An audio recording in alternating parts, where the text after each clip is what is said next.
Session खत्म हुआ है। जो उम्मीदें थी असेंबली को लेकर लोगों को, आपने भी असेंबली से पहले हमारा जब आपसे बात हुई थी तो आपने कहा था कि बहुत सी उम्मीदें हैं और हमने इनको टाइम दिया असेंबली का। क्या मानते हैं किस हद तक कामयाब हुई है उनकी सरकार? मुझे लगता है कि लोगों को नाउमीदी हाथ आई है, निराशा हुई है। जो बजट इस सरकार ने पहली बार पेश किया है, जो इनका पहला बजट है, हमेशा जो पहला बजट किसी सरकार का होता है वो आने वाले 5 साल के लिए एक फाउंडेशन होता है इस गवर्नमेंट का कि आपको इन लाइनों पे चलना है।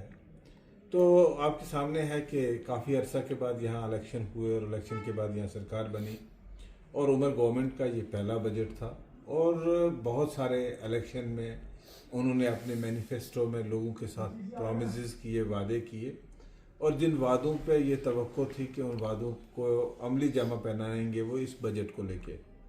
श्रीनगर में जैसे SKICC में उन्होंने प्रेस के साथ इंटरेक्शन किया तो उमर साहब ने कहा था कि आप बजट को आने दीजिए, बजट में आपको इन सब बातों का जवाब मिल जाएगा। लेकिन बदकिस्मती से जब बजट आया तो बिल्कुल खोखला निकला। लोगों को फ्री बिजली देने का जो 200 यूनिट का था वो कुछ कहीं पे दिखाई नहीं दिया।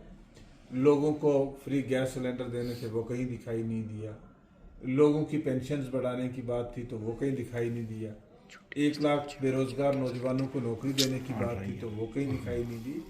तो मुझे लगता है कि कुल मिला के लोगों को एक नाउमीदी हुई है। हाँ, उन्होंने एक कमेटी ज़रूर बनाई है जिसमें MLAs की तनख्वाह बढ़ाई जाएगी, MLAs के पर्क्स बढ़ाए जाएंगे और आवाम को अब इंतज़ार करना पड़ेगा कि वो उनको आगे देखने के लिए। आपके सामने है डेली वेजेस सड़कों पे है, 61,000 लोग जो हैं ये बहुत सारे रिटायर हो गए।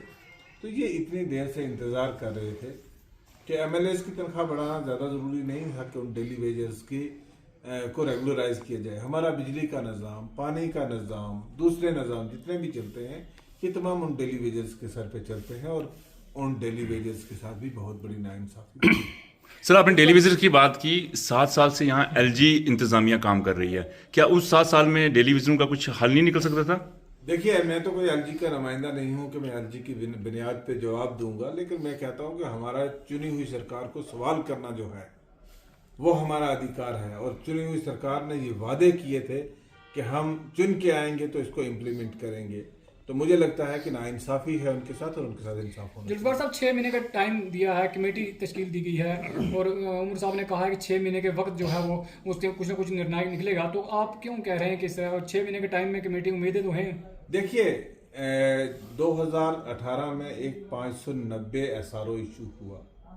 एक थारो ये डिटेल इंक्वायरी करके इनकी अपॉइंटमेंट का प्रोसीजर, इनका बायोमेट्रिक्स लेके इसमें से 314 लोगों को रेगुलराइज भी किया गया था उस सरकार के टाइम में जब यहाँ BJP और PDP की अलायंस गवर्नमेंट थी।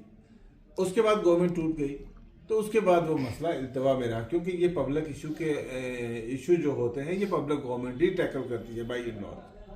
तो अब कमेटी बनाने से क्या होगा? कमेटी बना के टाइम गेन करने की बात है और आप देख लेना कमेटी के रिपोर्ट्स आने के बाद भी कुछ हासिल नहीं होगा।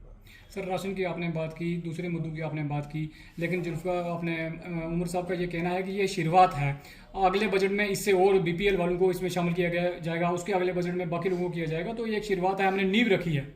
अरे शक्ति जी, आपको भूख इस वक्त लगी है और आप कहेंगे कि 5 साल के बाद वादे पूरे करेंगे।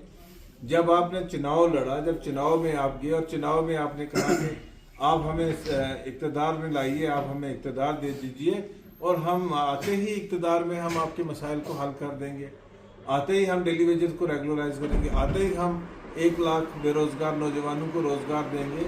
तो मुझे लगता है कि कहीं ना कहीं ये लोगों के साथ धोखा किया नेशनल कॉन्फ्रेंस ने और लोगों को ठगा है और ठग के वोट लेके आज लोगों को बस लारे दिए जा रहे हैं।